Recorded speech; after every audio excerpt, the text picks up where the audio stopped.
Ladies and gentlemen, welcome back into the recap show on Jackrabbit Illustrated, of course, Twitter and Facebook, as well as the FCS Fans Nation Network YouTube. Thanks for joining me for now. Borg will be in here in a little bit. He's tied up right now with some stuff at Dakota News Now. So he'll be back in a little bit later. Big shout out to our title sponsors, Kubota Dealers of South Dakota. 8 different locations across the state. You are not far away from getting yourself into a new side-by-side UTV. That's the same thing. The tractors, lawn care, attachments, or service. Go down, get yourself into some quality orange equipment today. They will treat you right for sure down there. What a game, huh? It was funny. I was talking to a friend before that game, and it was funny. They went, it feels weird not feeling nervous going into a game. I think some of us were plenty nervous during that game. Southern Illinois was a heck of a team. That was a really fun game to watch. There was definitely things from an SDSU perspective that's frustrating. And I guess that's not even really the term. You go through a couple games where you just murder ranked opponents like we did. You just come to expect that to be the way things are going to go. And if you're wondering, not in my normal place because I wanted to watch some of the Montana State Sac State games. So I got that going on in the background. Gonna not let that distract me, at least until Zach comes on. But yeah, the Southern Illinois game, Zach and I, I'm sure we'll get into it more. The thing that we haven't talked about yet, oh, Kevin Labanowitz is now an SIU hater and SDSU lover. Who's saying that? He says you can't make it up because nobody would believe it. I don't believe it. We were laughing watching the game. He took a little victory lap on the broadcast subtly about what he said about the skill players and everything like that. So he did a great job being neutral. I didn't mess with him like I wanted to with the Homer stuff because I won't appreciate people messing with me when I'm doing something as a professional like that. But he did a fantastic job. I would kill to have Stone. Well, I would love to have Stone. Not saying any of the Midco guys are bad, but to have him added to the Midco broadcast would be great. I think he would be phenomenal with Tom Neiman. But Garrett says, great game. Glad our BS fair catch penalty didn't screw us like it did Iowa. Honestly, guys, the reffing wasn't great. I'm honestly not going to talk about it too much because as we saw, the phrase ball don't lie, right? There's so many opportunities throughout a game that you can overcome a bad call or a bad break or whatever. So I don't take a lot of that into effect. I think I've told this story before. You're coming to the wrong guy when it comes to officiating. And I know that's a big thing. That was an awful call. It was horrible. There was multiples that were bad calls. I know people were upset about the fumble recovery. It wasn't that it was a fumble. That was obvious. It was whether he recovered it in bounds or not. And I think he realized he was out of bounds when he had the ball and tried to push it to somebody, and it just didn't work out. But I don't know. The way I grew up, I remember coming to the sidelines once. My dad was a coach, and I said, he goes, "Why didn't you make a play?" And he said, "I was getting held." And he said, "Well, why'd you let him do that?" So, you just got to keep making plays, and the Jacks did. That's what a great team does. Kevin says some SIU fans were saying that about Stone. I think Stone did a great job going both ways. I think I've already said that. Scott agrees. Tony Hummel says, I love Stone's comment on Wildy's TD. He's a damn good player. I mean, he is. That guy is going to be fun to watch for years to come. Garrett says, his first game that the officiating was subpar. I can agree to that. It was not good. It was not ideal, but it is what it is. You overcome. I've already talked enough on that. Much better announcers than the ISU game. Absolutely. Better announcers, somehow worse cameras. That was terrible. If you don't appreciate what Midco does and the production value that Midco does, after watching that game, I don't know what to tell you, man, because that was tough. When the official football account, SDSU football account, tweets out the clip saying, "Trust us, it was a touchdown." That was hilarious. If you haven't seen that, go on Twitter. That was so funny because the camera completely loses Wildy. And yeah, he was a Wildy beast today. He made some key plays um, on that. Uh, and that this game was interesting from a lot of aspects. You got to give a lot of credit to Southern Illinois. Their skill players. I'm not going to say they were more skilled for sure. I don't think that's the case, but they are very athletic, very talented, and they were the best tackling secondary and defense I think we've played so far. Um, a lot of our long plays that a lot of the plays that we get to Jackson and Jaden on those quick outs that are usually 8-10 yards were shrunk down to 4 because the first guy tackled them. They did a great job with that. Their run defense, I think, was as advertised. You're playing a team like SDSU, you hold them a team that averages what we average on running the ball somewhere around 200 yards, and you hold them to 140. Like that was work to get those yards. I think the 605 Hogs really settled in the second half. On defense, Nick Baker, that guy, I swear to God, if that guy played every game like he was playing SDSU, that dude, they'd be a seed, man. It's crazy. Um, that guy, yeah, Scott Wagner, we still almost got 150 yards rushing. We did, and I don't think that's a discredit to Southern Illinois. I think that is a credit to how good our backs are. Amar made a freaky cut in for one of his longer runs. Isaiah was a beast still. That guy has some vision. I think that's a little underrated. That dude sees holes and hits them. Seth says SIU skill players probably have a slight edge, but not clearly better. I agree. They're definitely not clearly better. Um, but like Nick Baker, like I was talking about, that dude plays out of his mind against us, and he does not do that in any other. He does it in some other games, but he doesn't do it consistently. But man, if that dude that did that consistently, Southern Illinois would be a playoff seed for sure, in my opinion. Their defense is that good where if he played like that every game, he'd carry that offense there. And they have the weapons around them. Their O-line, I think, was a major problem. The chain gang gave them all sorts of fits, and he was taking off up the middle, and the tackles were getting spread a little wide. But the DNs were around so fast to get to him. That's why he was running immediately. I don't know, Seth, if there'll be a seed if they win out. Probably when I go through my poll and results and stuff that I put in for FFN here this week, then I'll probably have a better grasp on that. In the moment on the day of, I have a hard time categorizing that in my head. I don't disagree with Dan. There's a high probability of us seeing them this year. That's entirely plausible. I could see them getting sent to Brookings. And if they play like they did today, man, I mean, I think I said in our group text today, like if they play like they did today, we're going to see them in the semifinals in Brookings, or they might go to Bozeman. I don't know if they'd win in Bozeman. I don't think so. I still don't think so.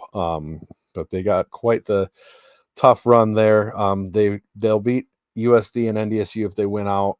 Seth, yeah, but if they win out and they beat NDSU and SDSU, we would assume SDSU at this point probably beats NDSU. So then now that really devalues that NDSU win even further, really waters it down. The USD win would probably be a banner win to be able to hang. I don't know. It's going to depend on what everything else looks like. Western Carolina didn't get destroyed by Furman today. So I don't think they're probably, because they're a SoCon team, they'll be out of the discussion for a seed, but they could probably sneak in at an 8. There will be 6 MVFC and Big Sky Conference seeds, says Garrett. Probably. I wouldn't be stunned. That's a lot though. But you got teams. Holy Cross lost today to Lafayette. Lafayette's not going to get a seed. Lafayette didn't look bad, but Holy Cross didn't look as good as this year. Um, so you're not getting one of those guys stealing a seed. Incarnate Word shouldn't steal a seed, but I could see it happening.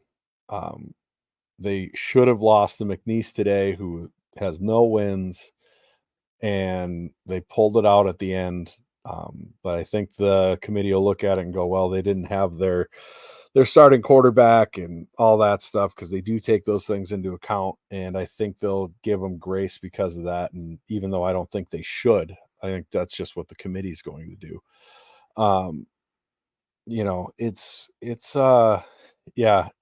crazy. FCS is, I think, a blast to follow this year. If you aren't following the rest of the FCS closely, I can't recommend doing it enough. I mean, this game against Sac State, with Montana State, Sac State tonight, there's already essentially 4 missed field goals in this game.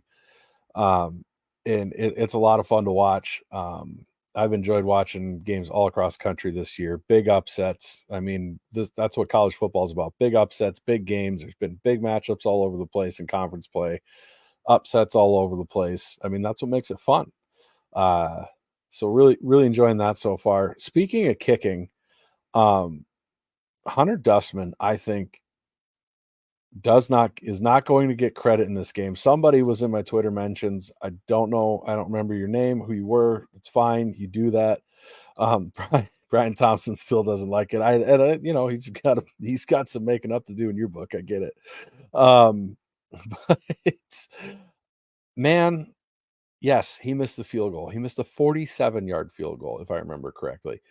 That's not a short field goal in college football. That college kickers miss those kicks. That happens. For him to come back after missing that field goal and drilling the one that really, when the pressure's on, that you need that to get up by 2 scores to make Southern Illinois have to press down the field to try to get 2 scores in that amount of time instead of just 1, is huge. And something that went unnoticed is his punting. He flipped the field so many times to keep Southern Illinois in bad to not great field position all day. I think he averaged over 50 yards a punt, had one down inside the 20. I think his long was 57 or something. I mean, he had a really good performance today, if you ask me. I mean, those hidden yards of keeping and he didn't out kick his coverage either with these long kicks. A lot of times, if you have a college kicker kicking 50 yards on average, he's out kicking his coverage. Average 54, says Garrett. Absolutely. And then, the one Garrett brings up here, there's no free kicks out of bounds, pounded punts, and the touchback after the penalty. That's such a big deal. He had kicked a bunch already with the punts and everything today. But for him, you see that they called that offsides, and you got to go kick again. And you just get that feeling in your stomach, like you've got all these tired guys who just ran the whole field. And now they got to go do it again. So for him to leg up and boot that thing for a touchback when you're moved back is phenomenal. That was a hell of a kick. And I think more super important, because if that's short, they can return that. Now that's a whole different game. They could be taken over at 35, 40, sometimes 50. Those are the kickoffs that kill people. So, the touchback was a big FU to the refs. I don't disagree there. So no, this whole game overall was really well played. The crazy thing is, I think if I remember seeing right, the total yards was identical. It was like 308 yards to 308 yards gained, but the Jacks D came up big when it had to, especially with turnovers. That interception was huge. Seth is arguing with, it's an inside joke, Seth. I wouldn't get too wound up about it. But yeah, Dallas's interception was huge. That was so pivotal to shut them down. You could feel the momentum shift when that happened in that game, and Southern Illinois didn't really get it back. Just make no mistake, Southern Illinois had the momentum at the start of this game. I think the Jacks did come out a little bit flat. Honestly, this is the first game I've ever even noticed the play calling and was a little curious about it with Lujan. And it's not to say overall he called a bad game, but it almost felt like that first drive he was also trying to prove our skill players were better than Stone thought.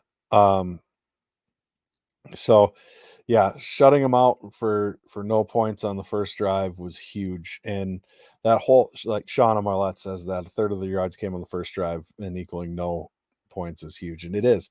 You could tell coming out of the gate, and a lot of teams are going to start doing this, where they come out with the mentality that we have to get every touchdown we can. There's going to be tons of fourth down attempts. I wouldn't say tons, but there will be trick plays and fake field goals. I mean, that was such a well-called, well-timed fake punt, fake punt.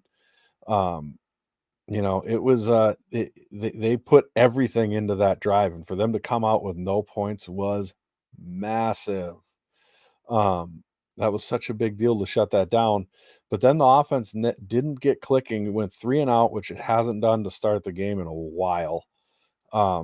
And give the ball back, and the defense just stiffens right up and doesn't let them do anything. That was so huge. The defense really carried this game in the first half, I think. And it was a huge, huge deal. The offense just wasn't clicking. And then started to get back to Jackrabbit football, running the ball, hit and play action, hit your quick shots that are open, and things opened up, and they were able to hit Wildy. Those 2 stops on fourth down, fourth and short. I mean, one was the first drive, one was shortly after Southern Illinois' first drive. The D-line was having none of allowing that. Absolutely none of allowing that. That was such a huge deal. But also on the flip side, when they went for it on fourth and scored the touchdown at the end of the game, I was looking at that going, yep, they're gonna play action fake and they're gonna go deep. That's exactly what I would do, because they weren't getting a first down by running it. They'd been proven twice that wasn't going to even get close to happening.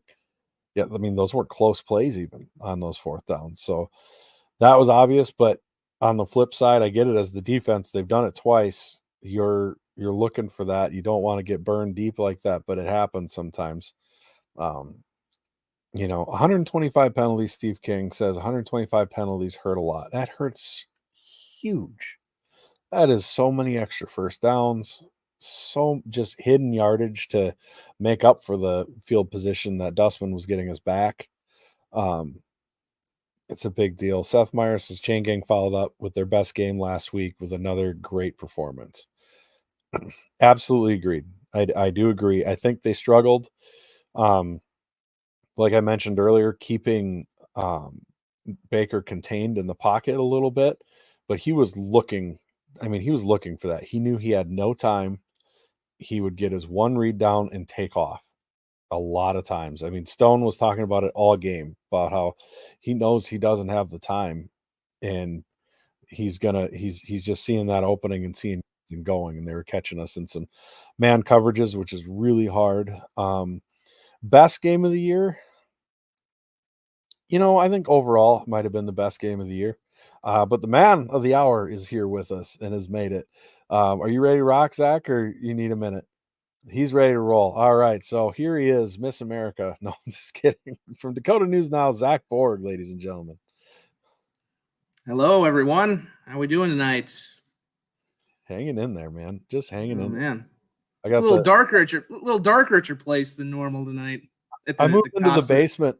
I'm watching. I wanted to. I've got it on right over here. State game. I see that. I didn't realize it was going to be on up there.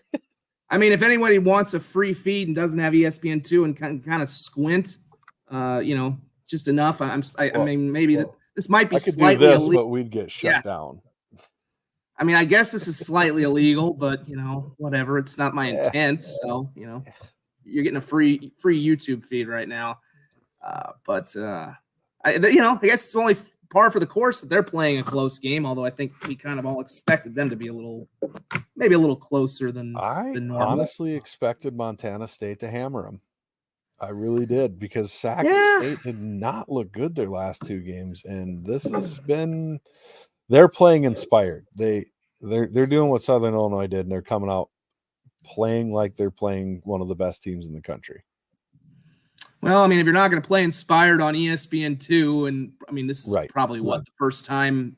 I could be wrong, but this has got to be one of the first times ever, aside from a playoff game, that Sacramento State's had a national television audience. Obviously, I mean, one of the other national TV audiences would have been when they lost to SDSU a couple of years ago in the 2021 fall quarterfinal, I think it was. So, yeah, I mean, this is a big moment for them, and they're obviously playing up to it. If they hadn't gotten that pick, they might even be winning this game. That kind of turned things around when they were up 7-0. I think they gave up the pick, but. I saw people kind of telling me earlier today they think SDSU and Montana State are clearly the 1 and 2, and I've heard that even from media, and I'm like, but I mean we forget.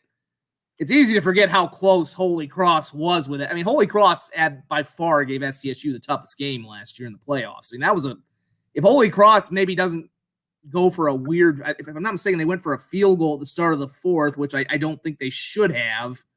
And they missed it, and then it was just a train the rest of the way for SDSU. They ended up winning by the 3 touchdowns. And I think we were all in the press box at the time. We're like, why would you go for a field goal here? I mean, it was kind of a long kick anyway, and it's like, you're playing with house money regardless. You've been running all over them. Why would you take this long kick when you could maybe just, in theory, just kind of put them away? Not put them away, but, you've been, I would rather go with what's been working than a risky field goal. I mean, it only takes one bad game in the playoffs only takes one off day in the playoffs and your season can be over, even if no matter how good you are. And then with with Montana State, I mean, this is a gauntlet they're going through. They still got to go to Idaho, who is still going to be tough despite what happened last week with Montana. And then they got to go to Montana. I'm not sure I'm ready to buy the Grizz yet, but you have to give them credit for what they did a week ago, and they're obviously playing for these Big Sky standards, good defense. So, well, I wouldn't necessarily start booking your reservations yet to Frisco if I were Jackrabbit and Grizz fans. I would feel pretty good about the prospects, but you never know. I mean, Lord knows this day should be proving you never know. Right. Well, and that Montana game, Montana in the brawl, Montana's proven that they're good enough to win that game in a rivalry setting. If anything, they may not have proven they're the number 3 or number 4 or in a national title contention, but they've definitely proven that they're good enough to upset Montana State in the brawl if it comes down to it.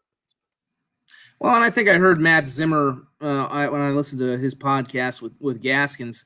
He made a really good point, and I agree with this because somebody kind of pooped. And we'll get into this now as we start talking. Is we can now officially start hyping up the Armageddon that is to come, whether or not game day is coming or not. Somebody made a point that outside of Montana State and SDSU, who has a shot to get to the title game, and I think Zimmer said, well, why not USD at this point? I mean, who outside of those two would you put as a contender? I'm like, I can't really pick anybody in the FCS right now. It's at this point, the rest of the FCS is just a total mess. Like, so you could throw any name in a hat right now because there's really no proven contender at this point outside of SDSU and Montana State. I mean, anybody could make a run. So, when they get to the playoffs, I mean, and again, if something crazy happens and Montana State plays a bad game or SDSU plays a bad game, who knows? But outside of those top 2 teams that we think are going to be there, and Dan's right, yeah, they have the hardest remaining schedule, and SDSU has the second hardest remaining schedule. Yeah. Outside of those top 2 teams, there's no sure bets in this thing. I mean, like, I'm even looking at some of these, like, I don't know what Furman is. I don't want, I mean, I guess that's why I'm not a card carrying voter yet, but I've watched them a couple times. They are not a joke of a team. That's for sure. But it's one of those things. Once you get to the playoffs, it's matchups. It's who's got home field advantage. It's all these things that, and off of Dan's point, with Montana State and SDSU having the two hardest remaining schedules left among ranked teams, there's going to be close games. That's just the way it is. You go through a gauntlet of 6-5 straight ranked games at home, on the road, at home. You're going to have close games. That happens. That happened how many times in NDSU's run? Oh, touchdown, Tommy. Yeah, touchdown. Yeah. So there's another debate that I know they're still having. Is it's what we were opening. I mean, it looks like Tommy's been playing pretty much the whole game from the bits and pieces I've been sneaking in. Has Chambers gotten in much? Chambers gotten in a fair amount. Not. I mean, I don't know if it's quite 50-50, but Chambers has been in playing. It seems like they're definitely working in him a lot more. So I don't know. That's always a fun debate, but man, I mean, again, the style they run, it's definitely going to expose them to some physical games, which I cringe at a little bit. But at the same time, we've seen Gronowski run a little bit more, not quite to that level, but I don't know. It's just I'm always a little hesitant when you have a quarterback. Granted, I just ripped Iowa for not recruiting a mobile quarterback since ever, but right. Or thinking it's apparently demon magic to run a design quarterback run in their offense anymore. But it's like I said, I think that's going to be an interesting debate. But yeah, it's hard to knock their system when they've done it so well all the time. Yeah, that's such a tough thing. How do you criticize it when it works that well, but then you always get Malott hurt? I mean, not always. Or Chambers. One of them's getting hurt because you're running them like running backs. This is an interesting question from Shauna Marlette about who would you rather see again, Montana State or SIU? I think I would rather see Montana State. They don't quite have the familiarity that Southern Illinois does. There's plenty of familiarity there. But well, I mean, obviously, the playoff game, we kind of forget how good that playoff game was back in the spring, just because that was such a weird, fluky season at times. And of course, we have the recency, but SIU, I mean, even that year, we forget the last time they were in Carbondale, SDSU beat them 40-3. It was like, it wasn't even and unfortunately, that was the end of, I also remember that because that was the end of Jabore Gibbs' Jackrabbit career because he came in garbage in mop-up time and he tore his other ACL. So, that kid just never, kid just never had caught every bad break in the book.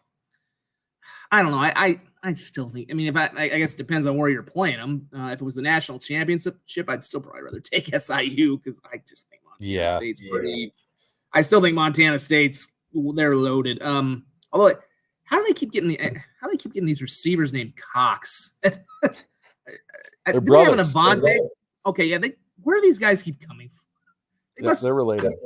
They must be living in Carbondale or something. I don't know because I think it was Avante Cox before. He was the bigger, stronger one, I think. But and I know that sounds weird to say with that particular last name, but there's always that familiarity of like what Seth Meyer's saying, bring on the competition. Give either one at home. It's still with SIU. I can never figure out how they're just such a Jekyll and Hyde team. I mean, I really thought in 2021 after the playoff game, and then after they went to Brookings and came back from 20 down, I'm like, man, this team's on the rise. Nick Hill is a charismatic young coach. He's an alum. So in theory, he's got kind of like Jimmy, and like if he's a rising coach, he's probably got more reason to stay there longer than, if he was some other guy who just wants to climb the ladder. And then I think right after that SDSU game, within a week or two, they lost to some bogus outfit. And before long, they were just, they ended up losing to the Bison in the second round. I mean, they ended up having to go on the road. They had to open that year at USD in the playoffs. They won at USD, and they got trounced at NDSU. It's like they went from being a team that was firmly in the mix to win the Valley in the fall season after they beat SDSU, because they didn't even have to play the Bison that year. And then they just totally flamed out. And then last year was the same deal. Now they're 5-2, and they're certainly in a good position. I want to take a look now at their schedule here, see who they play the rest of the way. They do have North Dakota State on the road, and boy, here's a game that, now next week they'll get Western Illinois, and again, if you lose to them, then God help you. If you lose to them, I don't care if you win out. You probably don't deserve to go to the playoffs. But here's a game that'll be really interesting in 2 weeks, regardless of what happens next week. Their next home game's against USD, and that'll be after, obviously, the State U game.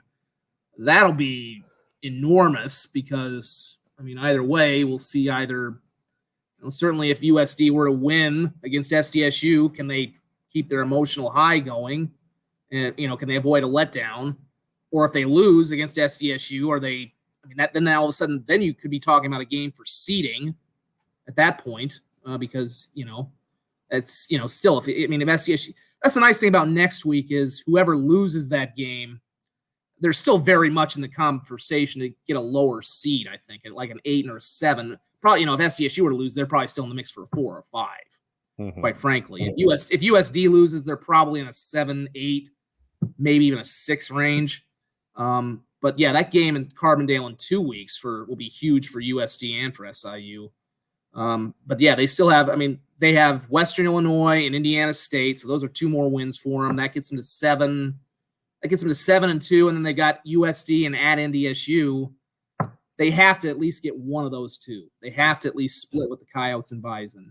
I don't know if, although they do have an FBS win with Northern Illinois, so maybe 7-4 with an FBS win gets you into the playoffs. But I think it would be great. They're probably in the current state of the FCS, they're probably the only Missouri Valley football team that should feel like a lock at 7-4 because of the FBS win. Yeah, Northern Illinois is not a great FBS team, but FBS wins usually are basically like a +1 at that point. I guess before we start getting on to more about our local teams, SDSU and USD, UND could not keep their. That was that's an. Much as we love seeing the Bison get their comeuppance last week, that I would be as embarrassing as that was for NDSU. I think I would be just as embarrassed if I were UND today, tonight. I am not even necessarily knocking Northern Iowa. I think they're a decent team. I think what happened last week in Brookings isn't, a tremendous indicator of how good or bad they are, but 27-0. We get another score here. Big run by Sac State for a touchdown. We're gonna have Big Sky after dark. There's still 8 minutes to go in this third quarter. Yeah, baby. It was funny too, because I heard some of the North Dakota media. They always talked about how SDSU would have a letdown after beating NDSU in the past. I don't really remember that. I remember they usually had a clunker before they played and beat NDSU. So I don't know where they're getting that revisionist history. There was always a half where, it's after a little while, NDSU would have it too. After where that first half of the next game was sluggish, you could tell the teams were beat up because those games were so violent, or still are so violent and physical. And that, for example, looking at the USD game going into Southern Illinois after playing SDSU, that's going to be a factor. They'll be beat up. But I think honestly, I thought this UND loss was kind of foreseeable when your coach is so overcome with emotion at winning a regular season game. And this isn't a criticism of Bubba or anything, because as it sits right now, just because of where the programs are, winning the interstate game is more important to the U's. is, especially when you've had the history of the amount of losses in there. So I get it. I'm not disparaging that or anything, but when he's that overwhelmed that he's in tears, and it's a team that historically plays terribly on the road, not even close to what they play like at home. That is like a statistical fact. They have a horrifically losing record on the road. You can kind of see this coming a little bit when you're going to UN, and then add in that it's UNI who needs to win for the playoffs now. Like, that was a nasty perfect. Always. It's the always every year that the curse is back. Yeah, I mean, it wasn't necessarily out of the realm, but 27-0. I mean, geez, that's just. God, Luke Skokna goes to looks like God last week, and he goes for 27 yards. It's just 23 yards. I mean, it was just. I mean, there's losing, and then there's just getting not even showing up, or just. I mean, that's laying an egg. So I don't know. You let a middle linebacker run for that many yards on you. The running back for UNI was a backup middle linebacker they put at running back this week. Oh, by the way, KP, he said it was my mistake for listening to Fargo Media. Well, to be fair, I do like to listen to everybody's stuff around here, but I did actually work in Fargo Media from 06 to 10, so I still do know a few of those people. I don't know how much they like me anymore, but so I still kind of follow them and keep tabs on them. But yeah, and I think I'm looking back, like I even think when USD has beaten SDSU, I'm like, I don't remember Bob breaking down in tears at the end of those. But again, there's two very different factors there. Obviously, it took UND a lot longer, and they took some much bigger beatings in their games. I mean, there's only really been one close game in their series since they came back, whereas there have been at least a few. The games in the Dakota Dome have all been pretty close to the fourth quarter. There have been like one, maybe two close games at Dana. So, I mean, and then the other half of it, too, was like, I think Schweigertson, I think he's a UND alum, his brother that he broke down crying about. So that was a little more, like if Joe Glenn had won one of those SDSU games, maybe he breaks down crying. I don't know. But, yeah, I mean, I mean, now I kind of wonder, now they're 4-3. They've got that big win over NDSU, but they could UND could fall out of the playoff picture now. I mean, it's crazy where they're. I mean, well, I don't want to say that, but they're scheduled. Now they've got Indiana State and Murray State, so there's two gimmies. I gotta grab my phone here real quick. I got a text. Reminds me a little bit of the first year USD beat SDSU in Vermilion, where they were on top of the world and they were ranked highly and all this stuff because they beat SDSU, and then they ended up. Joe Glenn got fired that year. They ended up with a losing record, and I'm not saying UND is going to end up with a losing record or Bub is going to get fired, but it has a little bit of that feel to it because making the playoffs now off of were you saying this was USD the year they beat NDSU? No, USD. Yes. I don't think. Yes. Well, sorry, I not don't SDSU. think. I don't think Glenn got fired. I do think Glenn retired. Well, I don't think he walked off into the sunset. Yeah. I mean, I don't think he got fired. I think he was genuinely. I mean, he might now if they hadn't beaten. I don't know. I think they were kind of moving that direction. But yeah, I mean But I mean, even that year too. Actually, I think that year they'd also beaten Northern Iowa on the road as well. So I mean, it had been they'd had some bit because I think the year before they'd only won 2 games.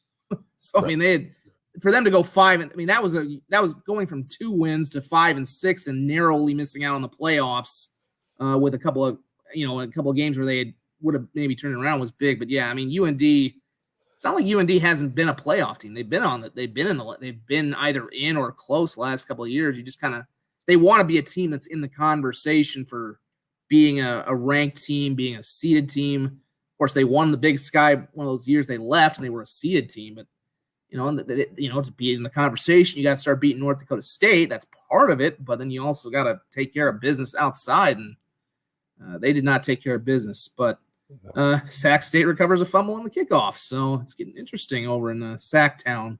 And just had a PI in the end zone.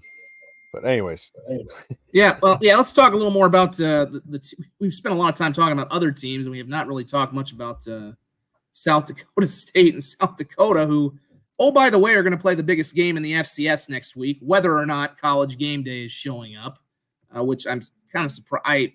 As we sit here right now, I'm still kind of surprised that nothing's been announced, because I guess we can talk about it later, but I think the chances are smaller now after Utah and Oregon have won. Right. But at the same time, I'm like, why wouldn't you just announce it by now? That's kind of where I'm still wondering why it hasn't been announced already. If it's either Florida, Georgia, which I'd frankly, if I had the choice, I'd rather see Florida, Georgia, because I'm kind of sick of Oregon after watching them lose to Washington a week ago. But we can mention that a little bit. But yeah, from the SDSU standpoint today, I said it, and I realize this team is maybe the best team of all time in SDSU history. I still struggle to maybe say that, just because they still don't. For all the NFL guys they had on there, they still are missing a guy by the name of Tucker Kraft, who was pretty good. But they're not. The guys on the other end of the field aren't stiffs all the time. So, and I think SIU, you do have to give them a lot of credit. They played pretty hard, and for whatever reason, it's always been a tough matchup for SDSU. And we got the good version of Southern Illinois, combined with some very weirdly officiated calls. I don't like to be the blames the ref guy, but it was interesting. Some unique I'll leave calls it at that. there. I'm the unbiased guy. I play both sides here. So, but yeah, I think they played well. I think SIU played really well, and I think SDSU. I think for both SDSU and USD today, if you take one thing away, it's that the defense has played really well in separate situations where, maybe you just didn't have your best offensive day. That was certainly the case with South Dakota State. I think the defense is really starting to tune up. I'm not saying they're there yet, but they're starting to tune up to that championship form we saw when they were dominating this thing at the end of last year.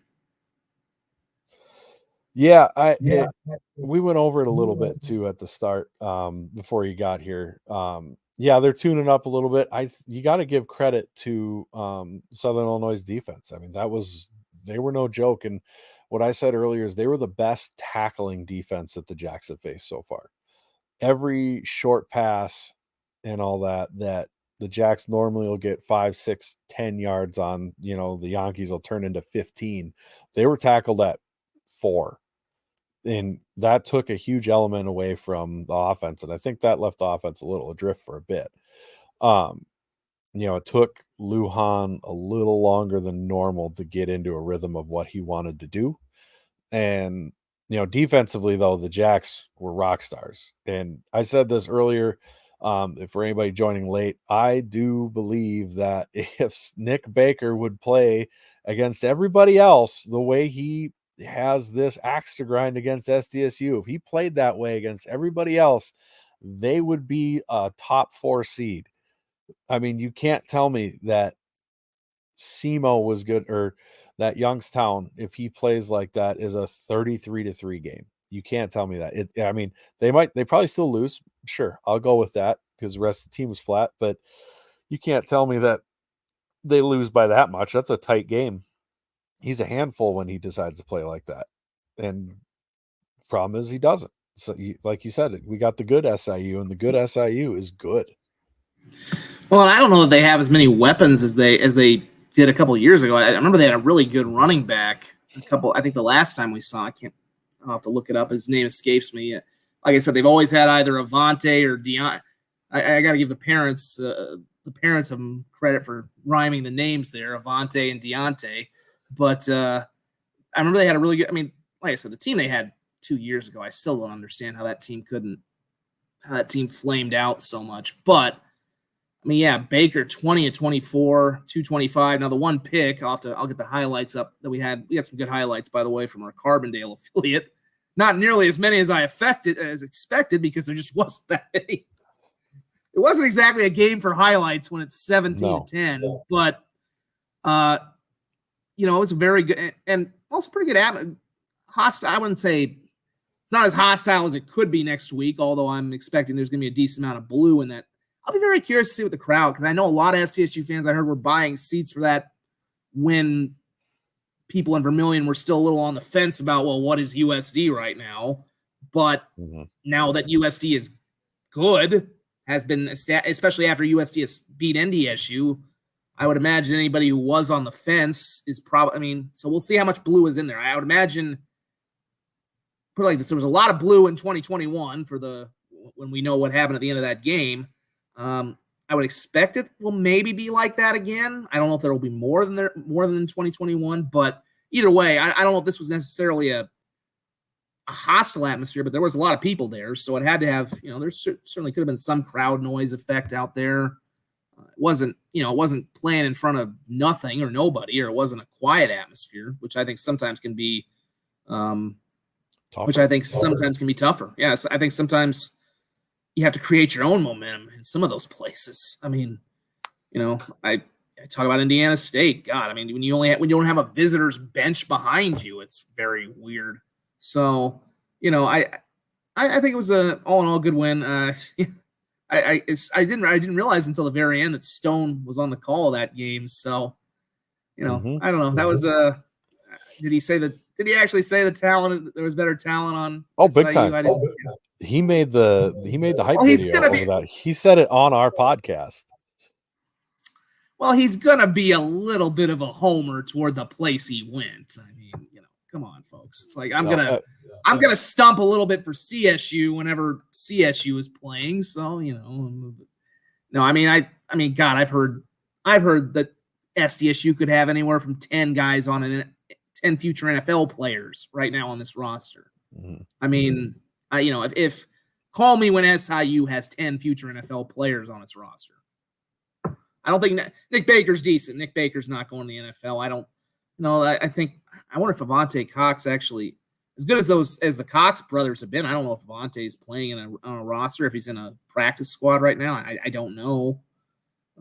SDSU's been producing. I mean, SIU's is having a decent run. I like Nick Hill. I don't know how their program hasn't been better than it is, but it's hard to say they have better talent when one's producing more producing more people and sending people to the NFL, and much less winning at a better clip and more consistent clip right now. So they do have Jeremy Chin. I like Stone.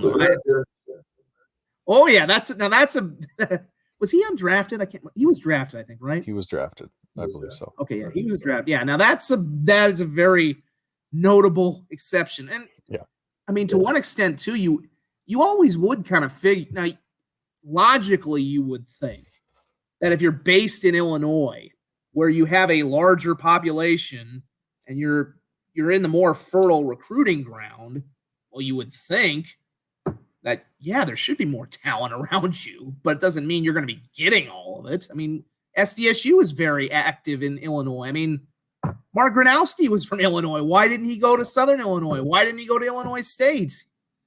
So, just because you're based in the bigger recruiting area, that to me, that never means a thing.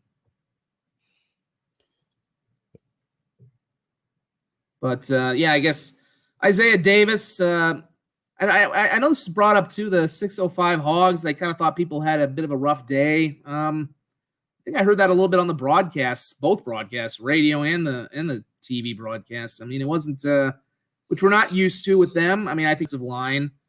I think Mark it was a little more pressure than we're used to seeing Mark Gronowski be under. So I think you could kind of tell when they threw that pick at the start of the fourth quarter, you kind of knew, this is going to probably be a little, because if they could have gotten that touchdown at the end of at the start of the fourth, then then you probably would have known the game's over at that point.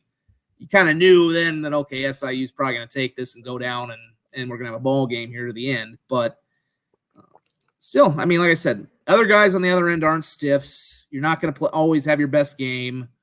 And, I say this with I saw this with my favorite professional team. You're not always going to win. You got to win playing ugly. You got to win not playing your best game. And, you can still win a championship not playing your best games. And I think SDSU did that today. And I also got to say, too, that that bit, as somebody mentioned, I don't know if he's mentioned right here or not, but the Dustman field goal, I thought that was big. That was a big kick for him. Had a little disagreement with people online. I think that's the biggest kick of his career here. I realized he had the quote unquote Valley clincher a year ago, but that was a 28-yard chip shot, and he got a second chance after he missed one from 5 yards because of the leaping penalty. This is a 44, 45 yards for a college kid is not, they're not pros. 44, 45 for a pro is a little more automatic. Even then, it's not. Even then, I don't think they're automatic. But college kid, 44, 45 on the road. He'd already missed one earlier in the day. I mean, it's been kind of an up and down season for him. Pressure's on, and if you miss that, you're giving him somewhat decent field position. That was a nails kick, and that was one they had to have, and that basically put the game out of reach. So, and I still don't know that they made their second field goal when they made 17-10.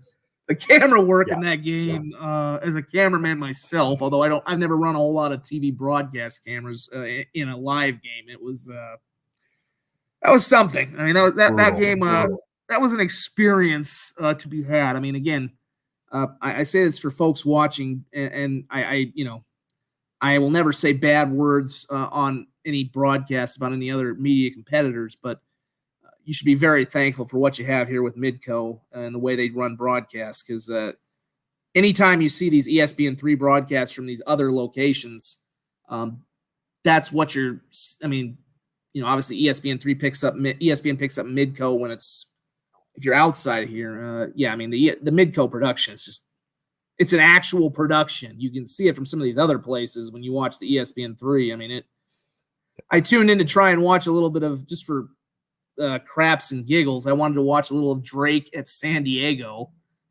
just because I wanted to see what does it look like out in San Diego at the Toreros game. Although it's pretty nice here today, but I'm like, what does it look like out in Paradise? And it just, I couldn't even pick up a damn thing on the broadcast because that was even more JV-like. And watching the Northern Iowa game, it was so bad it looked like they spilled even more coffee on the carpet.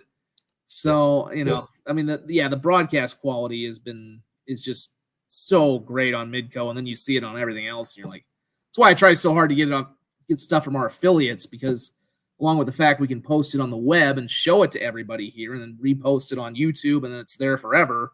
It's just so bad to watch off that ESPN feed. I can't. I don't want to use it. And just so people are aware, because I know a lot of people are, but some people aren't, because they always blame ESPN. These are not the vast majority of these are not produced by ESPN. They are the school's feed of whoever runs their games. If they happen to have a TV, contract like SDSU, you get Midco. But if not, you get your Indiana States and everything else. Yeah, that's a very good point, a very important, very, very important distinction to make, because I don't want people to get that misconstrued at all. No, I mean, the surprising thing is, too, I mean, some of these places, like Southern Illinois Stadium is pretty new. It's not I think it was built like in 2010-ish, 2011, so it's not it's not like that one in Terre Haute, which is just a dump. It's basically 100 years old. But yeah, so the sight lines, it should have been built for good television, essentially. And I don't know.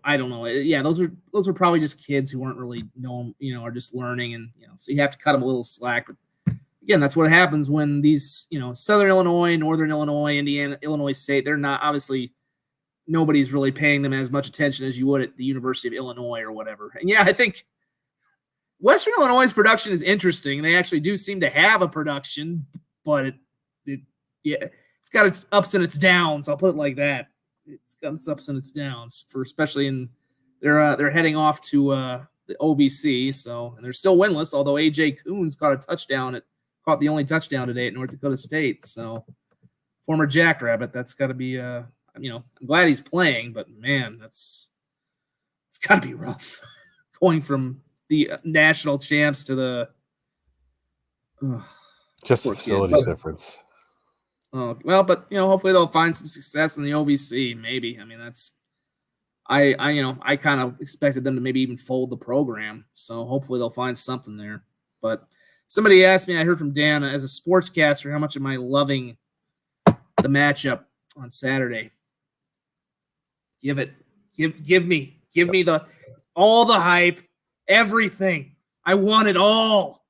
This is what I'm despite what people said, and of course, this is why I've been driving a lot of I started driving some of the game day hype, even on Monday. I didn't go to either school. Most of you who've been on here know I'm a CSU fan, although I've been accused this week of being a homer for both the Coyotes and the Jackrabbits. So that's been fun. I snapped at one guy last night who apparently hadn't joined the conversation all week somehow. This is what we want.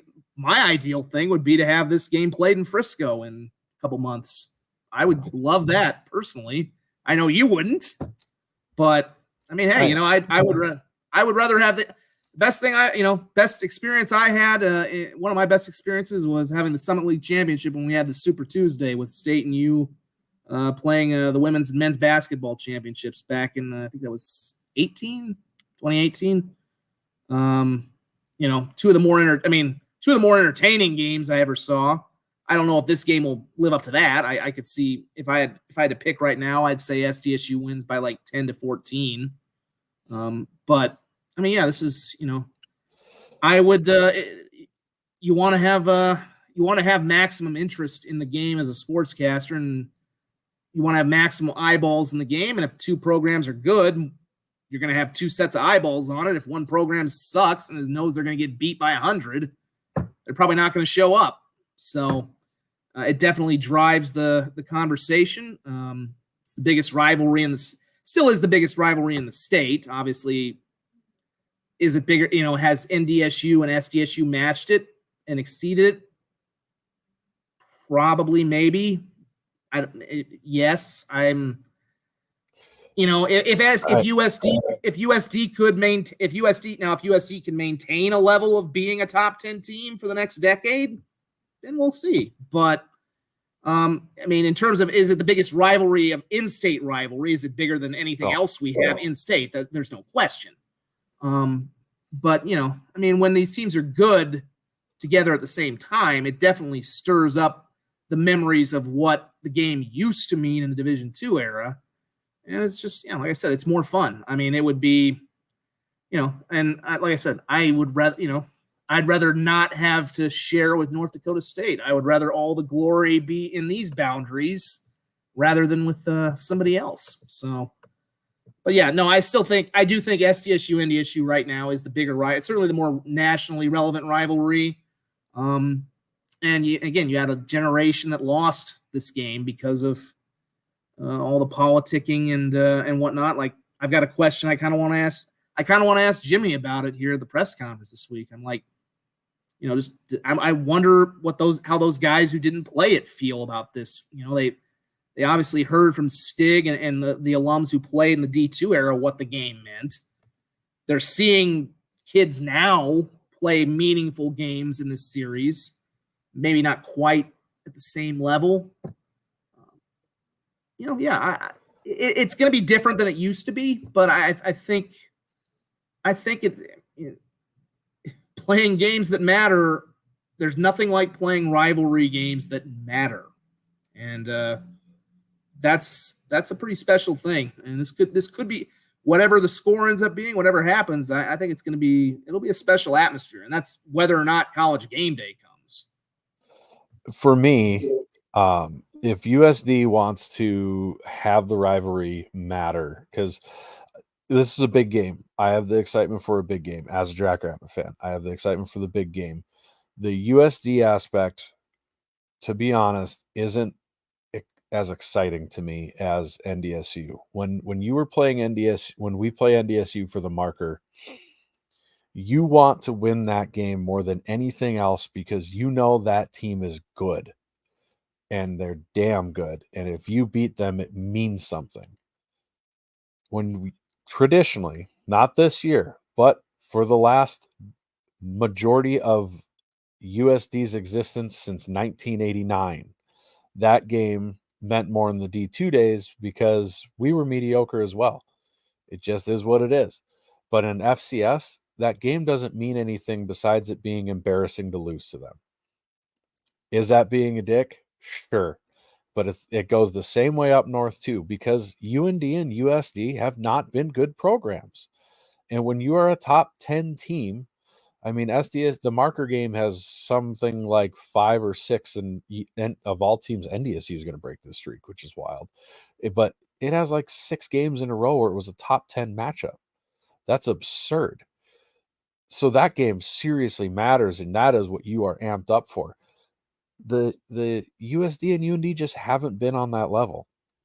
You know, I had USD fans chirp at me when I said that it's not, you know, why I feel the irritation level of why SDSU fans are irritated if game day goes. If it goes, it goes. Great. I'm not going to throw a fit. I'm not going to not go. But if you look at it this way, I had people chirp at me, well, what did SDSU do to deserve it? I don't know. In 8 out of 10 years, they made the playoffs. They made the semifinal. They had more semifinal appearances than USD has playoff wins in their entirety of FCS history. They had beaten NDSU 4 to 5 times since they had jumped to FCS.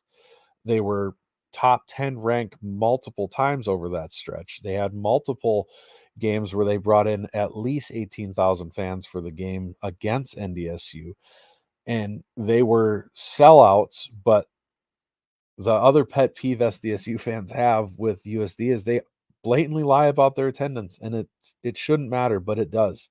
When you're going to talk crap about attendance to SDSU fans, but you lie about it. Let's be real. They accidentally released those numbers last week. How does that happen? No, here's how it happens. There's one way that happens. Either the dude made numbers up, which makes no sense, or he accidentally reported the tickets scanned, which is a no-no there. We know that because they admitted when they were doing the renovation that the Dakota Dome never had 10,000 seats. And they weren't reducing capacity by that much when they were doing the renovation. And so now you come out and say, well, we had 33. No, we had 5,000. That looks really bad. Like, come on, man. But beyond that, you know, that just the gist of the rivalry from people my age who never lived it. It's just not real. It's more of a disdain thing. And USD fans get mad and say, yeah, you think you're better than us. Yeah, we are. Sorry, our football program is. But this year, whole different story. You know, if USD keeps this up for an extended period of time instead of what they generally have as a you know, short bursts, and they can sustain this, and they could become a huge rival again in that aspect that the marker game is. But they have to get their level up to where it stays this place all the time. And for me, UND and USD right now, their rankings were based off of beating an NDSU team that you think of as NDSU, right? You think of them as number 1 in the country, number 2 in the country, title. They're not that this year. Your statement wins that are keeping you in the top 10 are wins over a number 15, 16 team in the country, which if it gets to the end of the season and that's what you have to hang your hat on, that'll get you in the playoffs, but it's not getting you a seed. This game is going to be huge. It's going to be massive for both teams. SDSU struggles mightily in the Dome, even when they're on the streak of winning. They struggled there. There was plenty of times where teams that were far, far better than USD had, than the gap is right now. The gap was huge, and USD kept it close or came through and won. So it's going to be tight. The atmosphere will be great. I have no doubt about that.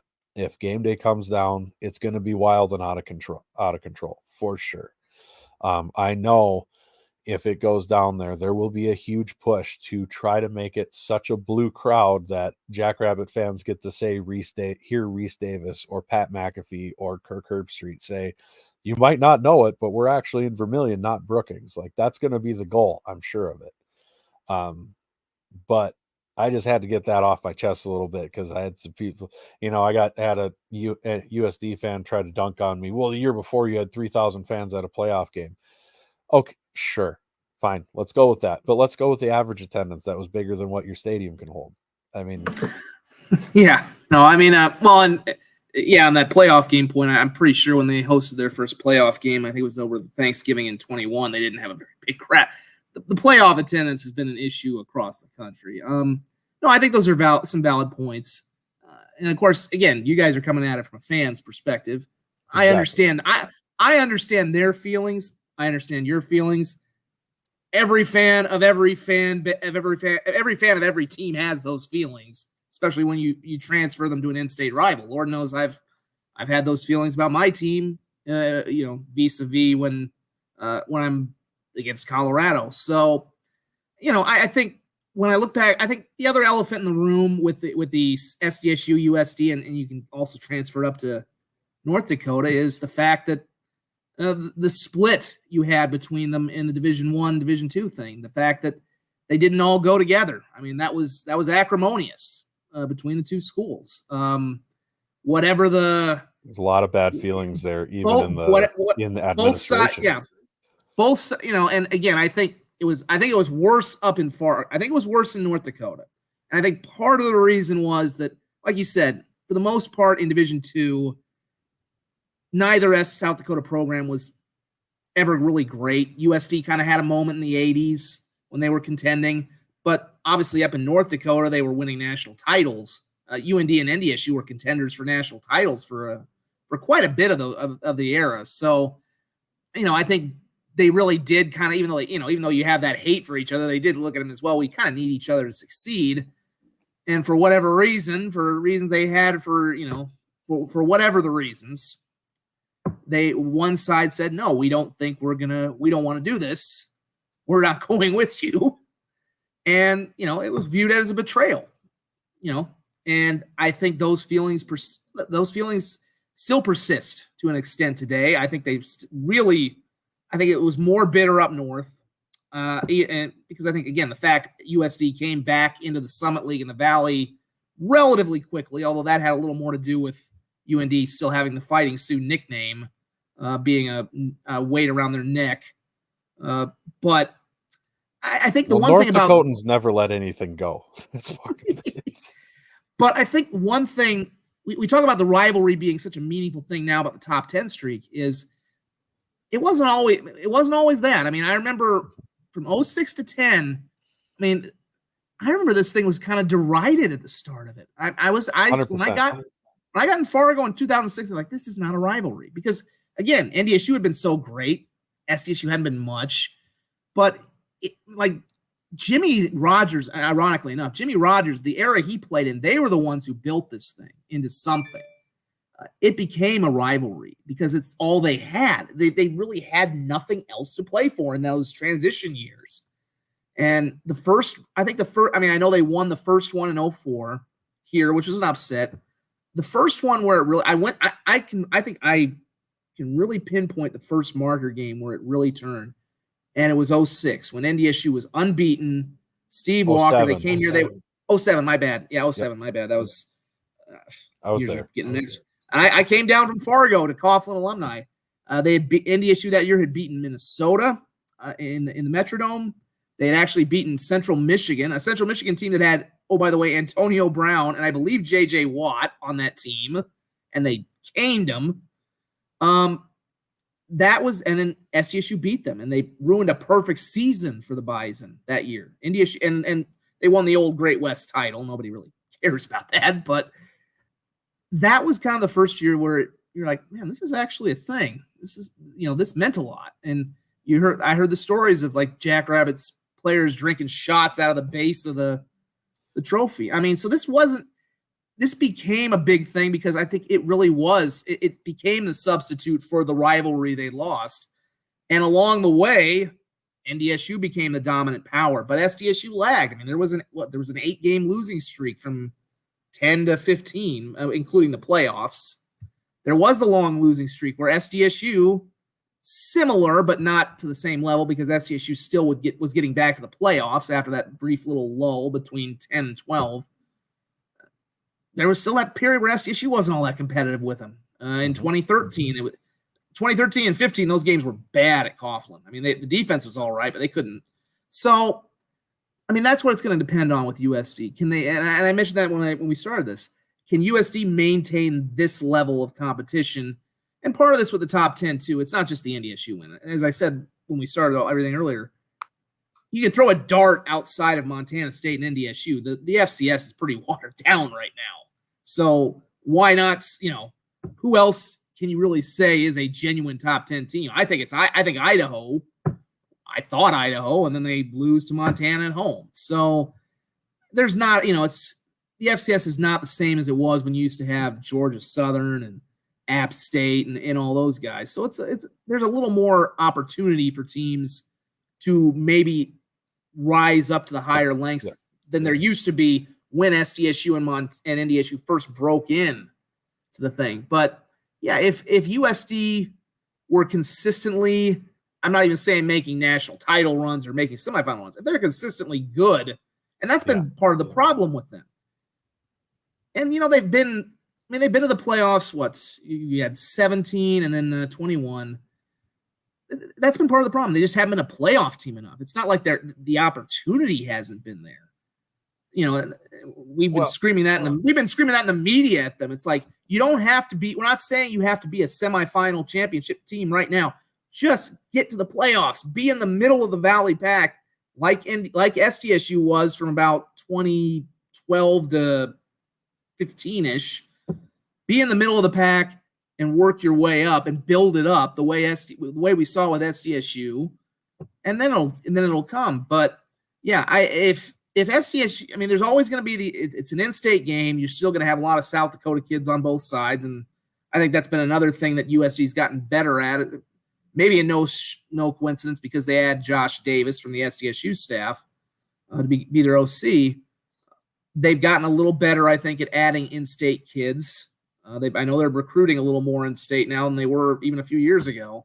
So as long as you have that in-state component, it's always going to be that game. But man, if you started seeing games like this every year, it would very quickly ascend to something that was probably even bigger than it was in the D2 era, quite frankly, because like you said, it was never to that extent. The teams were never that good in Division II at the same time, or even really at all. Right.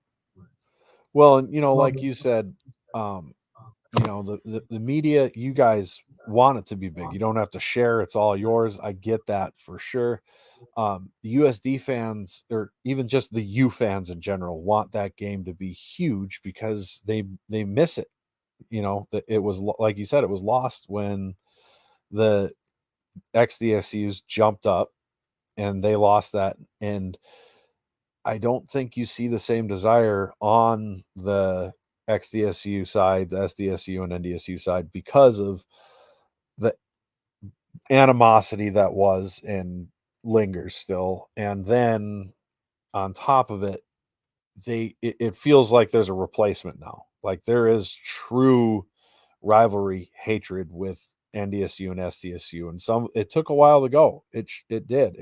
In the early years, like you said, it was manufactured.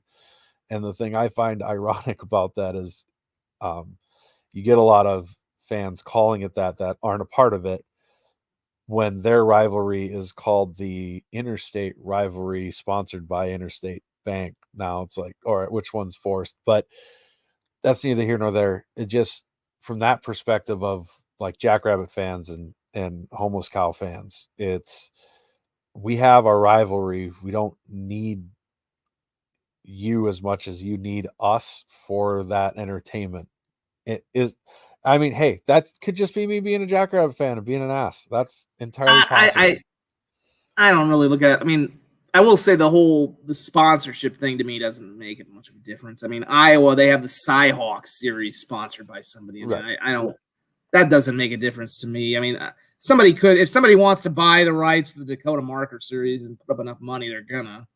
But look, we know NDSU is constantly flirting with FBS. If the right opportunity came along with FBS, they would leave SDSU in the dust.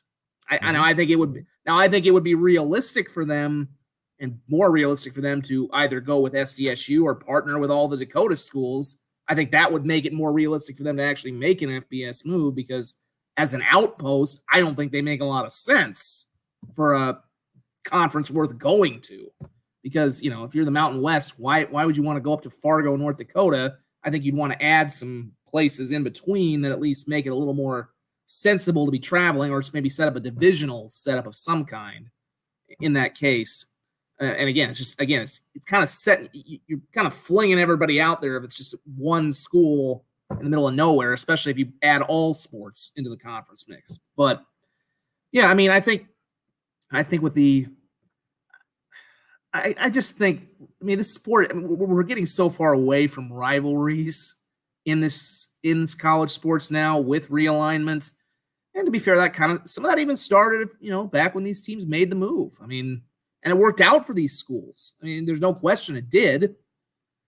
But we're also seeing the downsides of it and where it can go in FBS. I don't think you want to, I don't think, can anyone in Dakota's 2-1 show without the feet?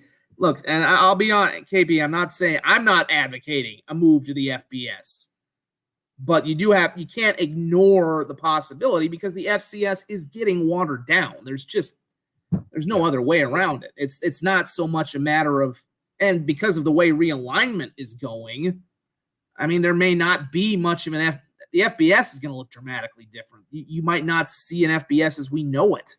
So what happens when, the landscape's just shifting. So that could change down the road.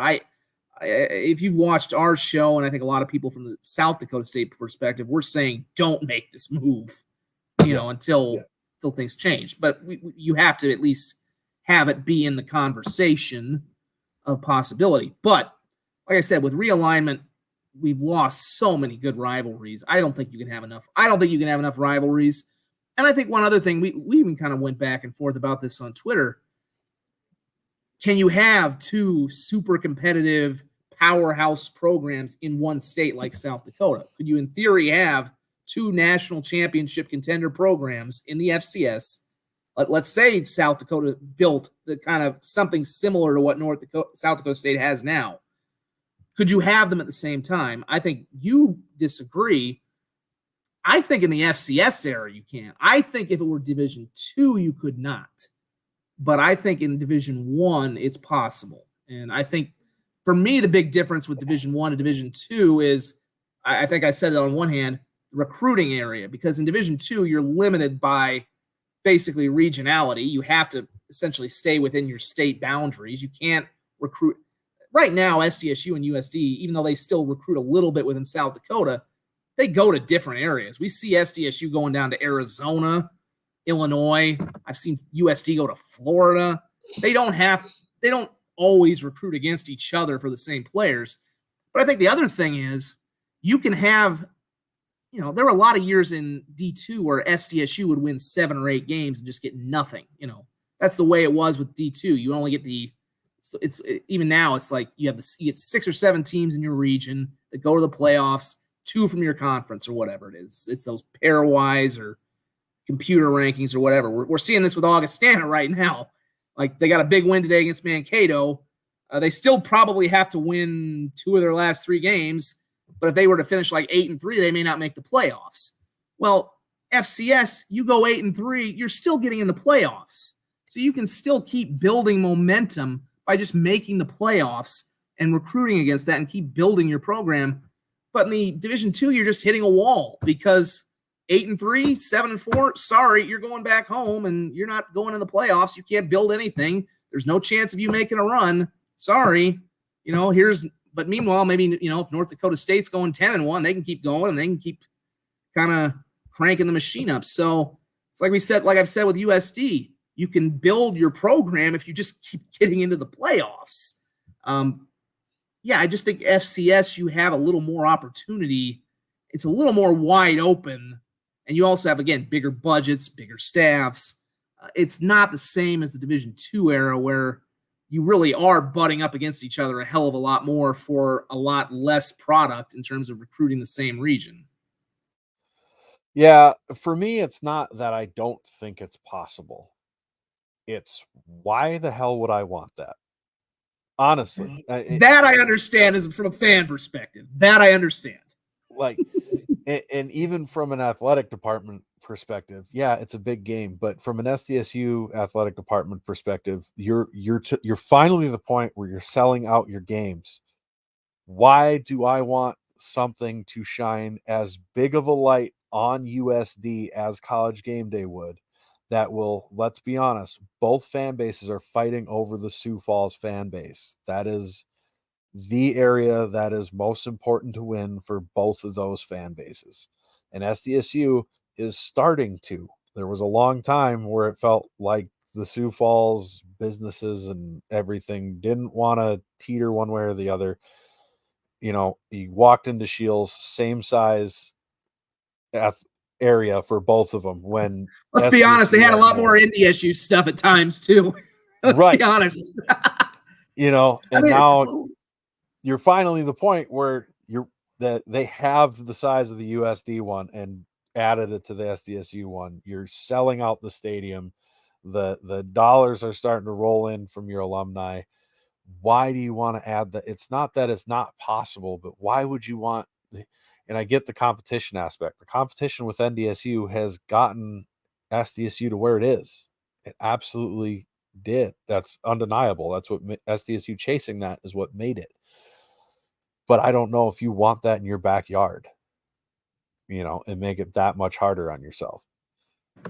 Well, I mean, I kind of view NDSU as being in the backyard anyway. I mean, you know, to most of the country, the Dakotas are all 1 yard anyway. But I mean, it is, like I said, I've always kind of viewed the whole iron sharpens iron thing a little bit. I mean, you know, you think about the FBS conferences. Somebody brought up, you know, Florida State, Miami.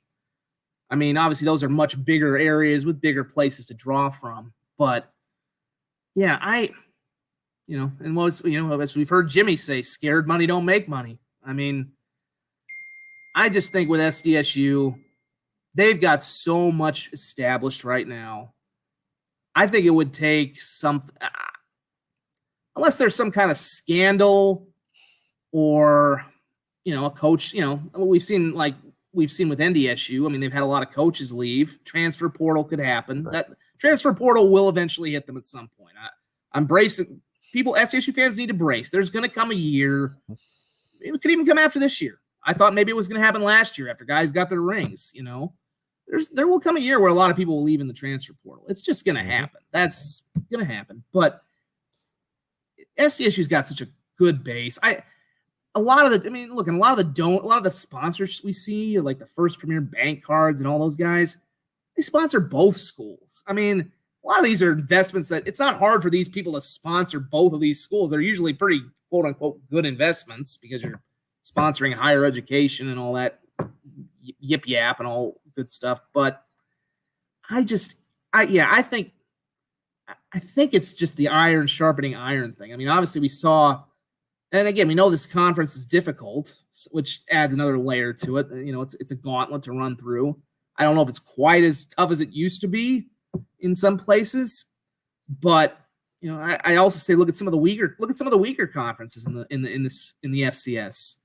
Does it benefit the teams in some of the conferences where there's only one really good team to have the one really good team, and then they get in the playoffs and they get housed? You know, if NDSU and USD are both superpowers and you maybe lose to one of them or both of them in a season, yeah, that could drop your seed. You may have to go on the road, but are you better and maybe more prepared for it once you get to the postseason and than some of the teams you're going to be facing? You know, so I really, where SDSU is right now, I think it would take something like an external scandal or something, or, you know, just a bunch of coaches leaving, specifically the head coaching position. And they might be in a better position than NDSU right now because, again, you've got that. We still don't know what kind of coach Jimmy is yet because he got handed the best possible situation to walk into. We think he's pretty good, but we'll start to really – the test of Jimmy as a head coach will be once these guys start graduating, and he has to. Mm-hmm. But I like what I've seen from him so far. The attitude's right. I like what I've seen, but we'll see what happens when the times get tougher. But if he is the right guy that we all think he is, you've got the advantage of, hey, he's an alum. He's got a little bit tugs on the heartstring a little more than up in Fargo, where Craig Bowl wasn't he had no attachment to stay there. Chris Kleiman had no attachment to stay there. Matt Entz, who we don't necessarily, right now we were hearing about up until he lost the last marker game to SDSU. He was a pretty hot name up until they blew that fourth quarter lead to SDSU, and now all of a sudden the attachment is, I don't think anybody in the FBS is really looking at him that much when it looks like he might be the end of the line of the dynasty.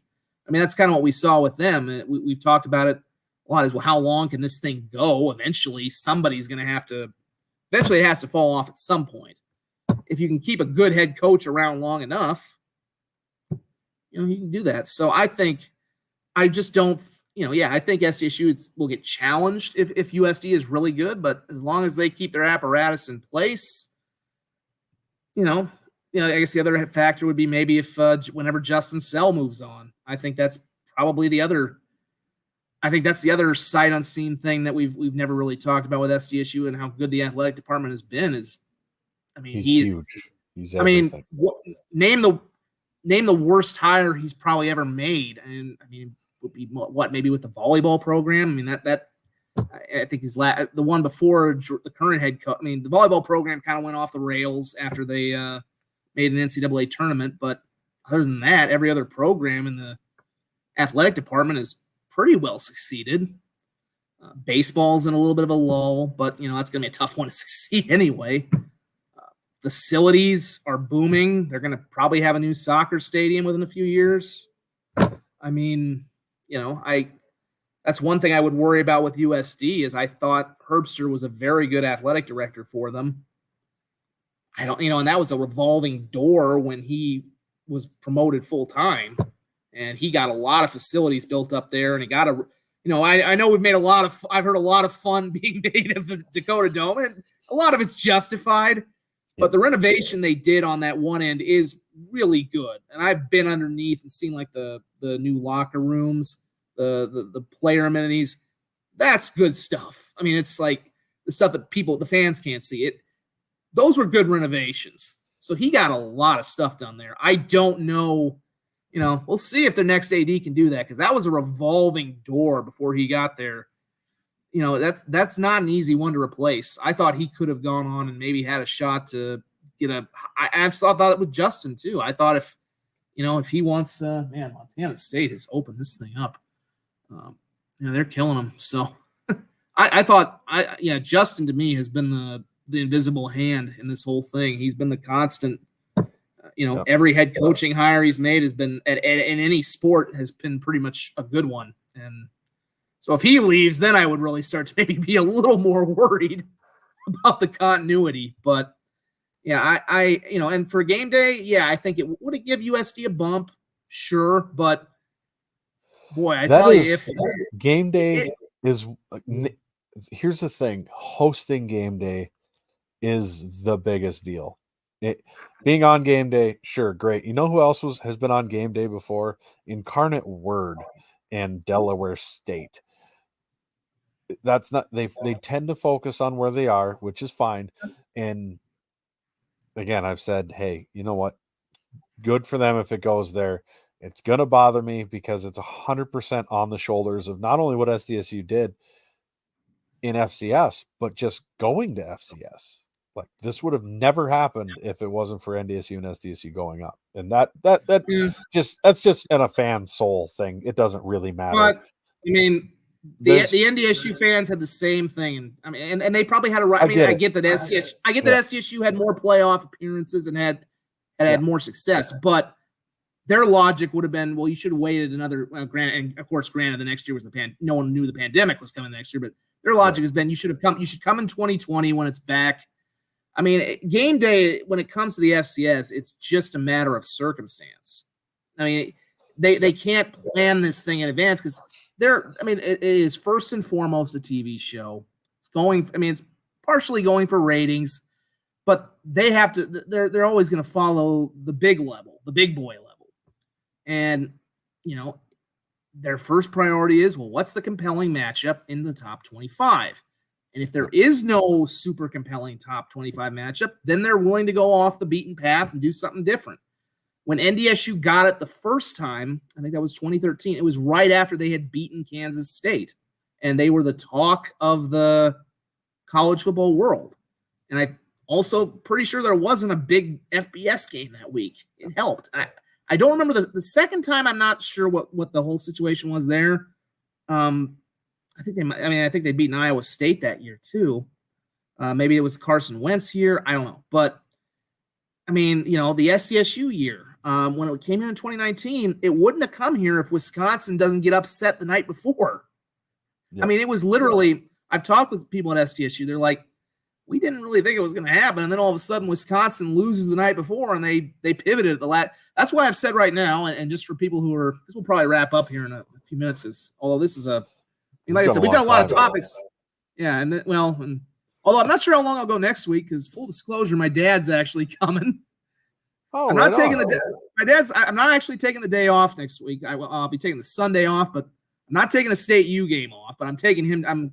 I believe USD is going to give me a pass, so I'll be on the sideline with him next week, and we'll be hanging out for that. And so I think I'll do a little show next week, but I'll be maybe a little abbreviated one, despite the fact we're going to have a lot to talk about next week too, one way or the other. But yeah, it'll be. I wish I could take him to an outdoor game. His first reaction, because he doesn't like. My thing about the dome, by the way, is not so much. I don't really care about the building itself. I just don't like indoor football. Me either. I've always been raised on outs. My favorite stadium is Arrowhead Stadium.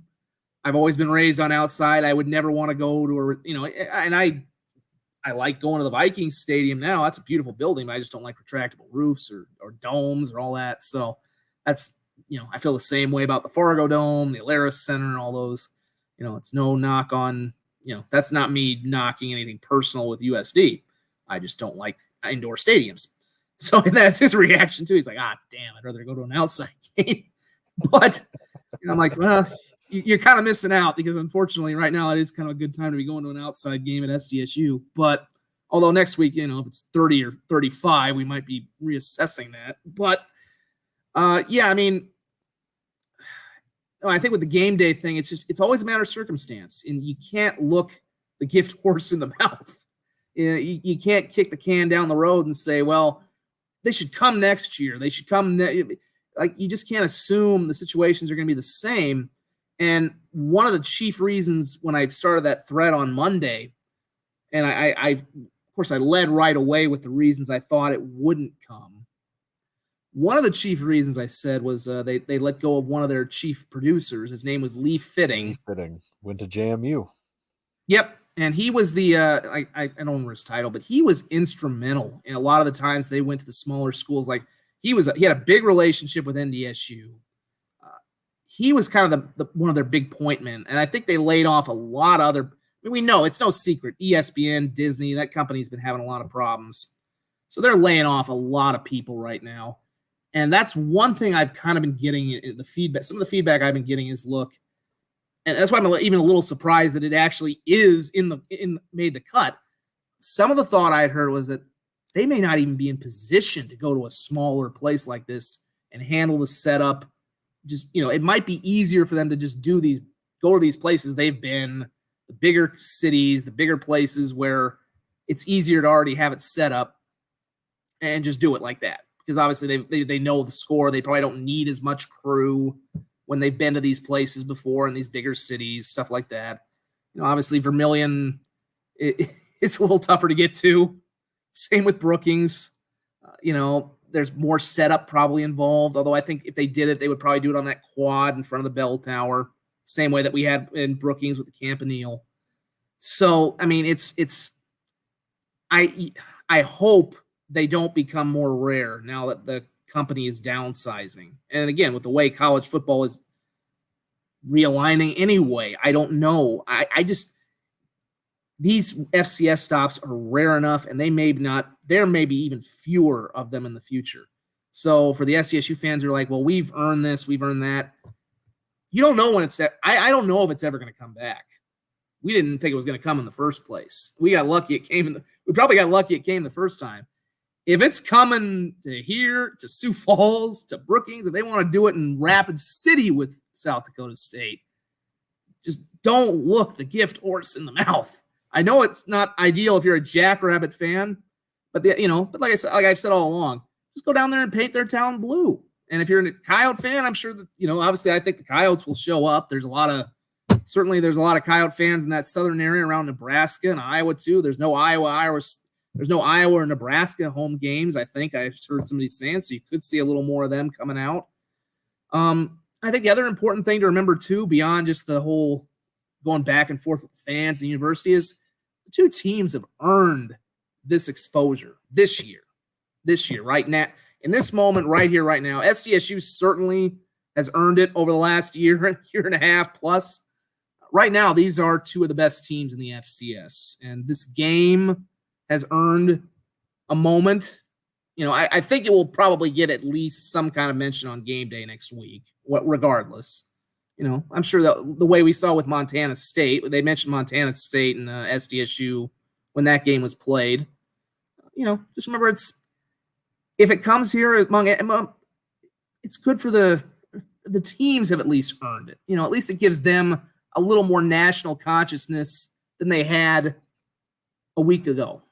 The bickering amongst the fans and all that stuff, yeah, that'll be there, and we can debate that. But, maybe it gives people a little bit more of a look in on what makes a program out here special. And maybe there's somebody watching who will see all that blue if Jackrabbit fans take it over and says, maybe I want to go there. That to me would be the thing if I were a South Dakota State fan. That would be the thing that would excite me, even if I had to go to Vermilion. It's like we could really turn what could be their postcard moment and turn that around and make that a recruiting thing. It's like, look how we travel. Don't you want to be a part of that? If I'm an SDSU fan, I'm on board with that idea of, if it goes there, go do that. My whole thing was, I'm not going to promote it. I'm not going to not promote it. I'm going to promote people going for sure. I was not going to be a proponent of trying to get it to Vermilion. I don't. Well, I don't blame that. I don't really think it's. I don't know if. Yeah, like I said, I don't blame any fan base for maybe one. There's only so much you can try. I guess I don't know how much that even matters. I don't know. I don't remember how many SDSU fans were really trying in 2019 either, to be honest with you. I remember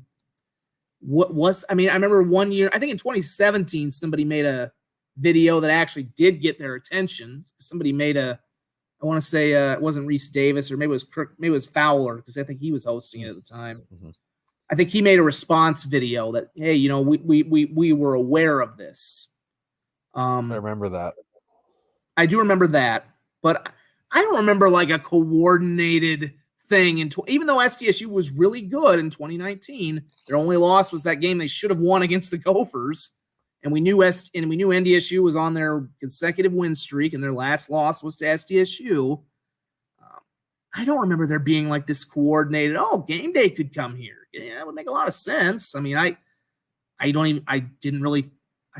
even in the back of my own stupid head, I thought, maybe, but yeah, probably not, like this one has been a dip. This one's had a different energy to it. Maybe just because it did come here once before, and we thought, I think probably just because of that whole thing, that it just seems so unlikely the first time that it's not impossible, so that's probably the legacy of the first one, is that it's not impossible anytime forward. That, and I think there was even some thought this year that maybe it would come back for the marker game if NDSU hadn't, crap the bed in their start of the season. If NDSU were 7-0, if NDSU had gone undefeated, I think it would have been, because I don't know that next week's slate was looking all that promising either the week after that. I could have easily seen them coming back for the marker game if they'd been both undefeated, but never know. Yeah, it's just one of those things. And I'm curious how the atmosphere. You'll probably advertise game day. Oh God, I hope they make a joke out of that. If they do, that's going back to the playoff game, the semifinal. Oh yeah, That was my. I had a lot of fun with that day because I think I showed up. That was my first. That was my first tweet when I got to the game on the Montana State game that Saturday. I'm like, God, it's another sunny and balmy 0-degree day in San Diego in December. San Diego. It's why we live here, for the right clear skies and 0-degree December days. God, that's a pretty good note to end what's been a really our longest one on. Although to be fair, we've got this game's actually. I mean, if there's another Hail Mary or something going on, it could get close again, but it's just typical Big Sky, high-scoring stuff. But it looks like Vegan and his crew are going to hang on and pass their first of continue their road. I mean, they also had Weber State, although Weber State's kind of fallen off. But, yeah, it's so far still Montana State and SDSU's world. We'll see where the rest of the rankings fall and let the hype train begin. I think we certainly began the hype train one way or another for State U next week in a pretty good way tonight. And if you guys are wondering, there still has been no game day announcement. I've been refreshing the page a little bit, the Twitter page for game day, and they have not, which I still find bizarre. I thought, I'm like, okay, everything's set. What's the wait here? If I had my money, got to be debating between Utah and. Yeah, I guess. I mean, it feels like they usually have it down by now. I mean, like that's like I said, I felt like the odds would be better if it went into Sunday because obviously that's when it hit on Sunday in 2019. It was middle of the day, but there haven't been any surprises. So I just, you never know. But at this point, I do not if I were to put money on it, I do not anticipate there being game day in Vermilion on next Saturday. I would be more shocked right now than I was in 2019. Put it that way. If we find out that game day is in Vermilion tomorrow, just because this time there was no upset. They really want to do it. If they come to Vermilion for SDSU and USD, that means they really want to feature this game because there wasn't anything crazy that happened that would have deterred them from something else.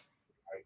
And like Shauna says, it's going to be shouldn't distract people from the main thing, which is the main thing, and that it's a big, big game, and it's going to be it's the start of for SDSU fans. It's 2 great weeks of rivalry games. You get this one, then you get your next main course, which is the Bison.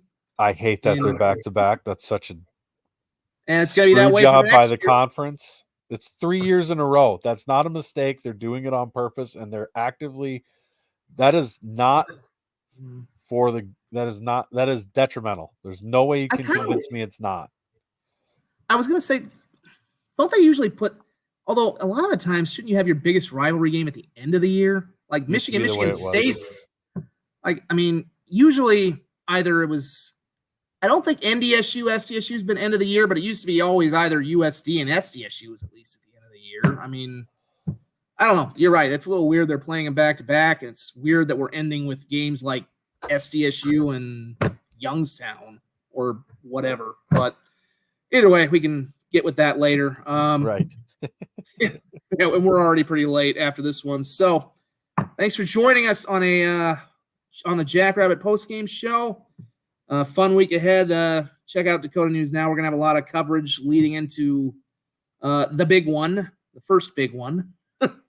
We got a lot of big ones ahead. And check out Jackrabbit Illustrated. You guys got a lot of podcasts, a lot of shows coming up. This is going to be just off the charts this week. And then, of course, next week. This is the best time. This is the best time for college football. And it's going to be a blast. This is going to be like nothing we have seen in a regular season, maybe ever in this state's history. And this next week, and then certainly the following week, we get to look at it on the bright side. Whatever happens this week, we get to watch them blast the Bison the following week. So I think it'll be fun. This is true. Y'all have a good night out there in the world. Take care, everybody.